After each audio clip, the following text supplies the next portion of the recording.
Tuhan bersamamu.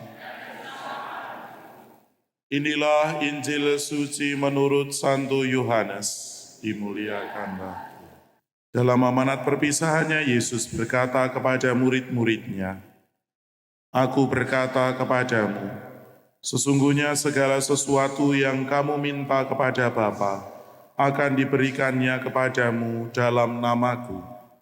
Sampai sekarang kamu belum meminta suatu pun dalam namaku.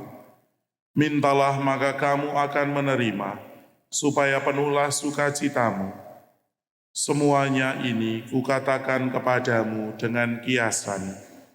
Akan tiba saatnya, aku tidak lagi berkata-kata kepadamu dengan kiasan, tetapi terus terang memberitakan Bapa kepadamu.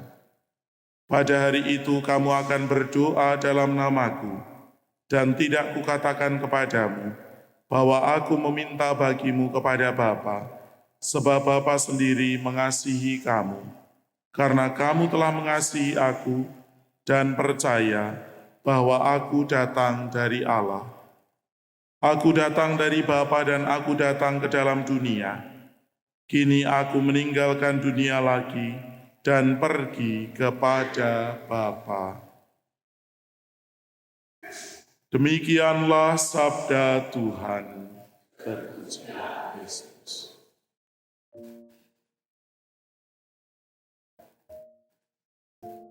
Para saudara yang mengasihi dan dikasihi Tuhan Yesus Kristus, pada hari ini kita mendengarkan bagaimana Yesus dan para murid membangun sebuah relasi pemahaman yang tentu membantu kita juga untuk mengerti apa itu bahasa kiasan yang dipergunakan oleh Tuhan. Bahasa-bahasa kiasan bisa berupa simbol, bisa berupa perumpamaan, dan lain sebagainya. Dipergunakan oleh Tuhan untuk tidak menunjuk kepada sesuatu secara langsung.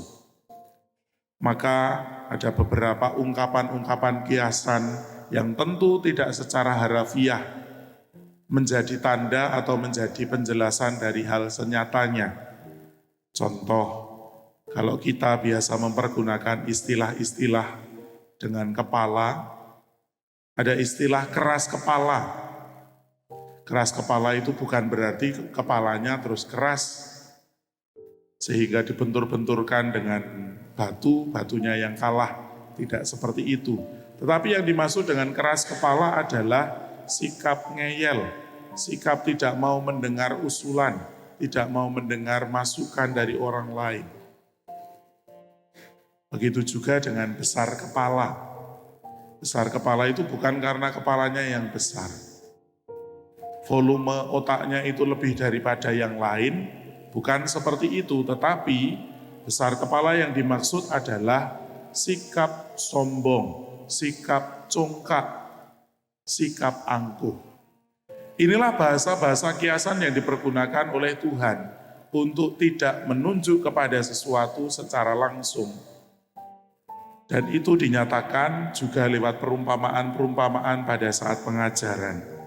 Akan tiba waktunya ketika Tuhan sendiri tidak lagi menggunakan bahasa kiasan untuk terutama menggambarkan Bapa, untuk menggambarkan kerajaan Allah kepada para murid, kepada kita semua. Sebab pada akhirnya Tuhan sendiri akan secara nyata, secara gamblang, secara harafiah menyatakan apa itu kerajaan Allah, apa itu kemuliaan Bapa, dan juga kehadiran kembali Yesus. Saudara-saudariku yang terkasih dalam Tuhan, kita mengetahui bahwa ada aneka macam hal di dunia ini, termasuk juga Ekaristi, itu menjadi bahasa-bahasa kiasan. Masih mempergunakan bahasa-bahasa duniawi untuk menunjukkan perkara-perkara surgawi.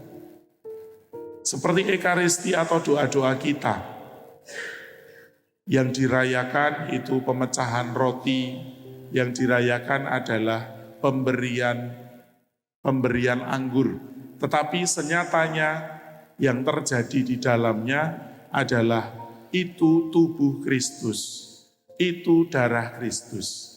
Itulah bahasa-bahasa kiasan yang bagi kita semua pada akhirnya mengantar kepada Tuhan Allah sendiri. Dan hanya bisa kita pahami ketika Roh Kudus hadir dan memberi pencerahan, penerangan kepada kita semua. Maka semoga pada hari kedua, mohon supaya Roh Kudus hadir untuk menerangi diri kita, menerangi pemahaman kita, sehingga mampu untuk memahami aneka macam bahasa kiasan di dalam kehidupan kita ini. Mari kita hening sejenak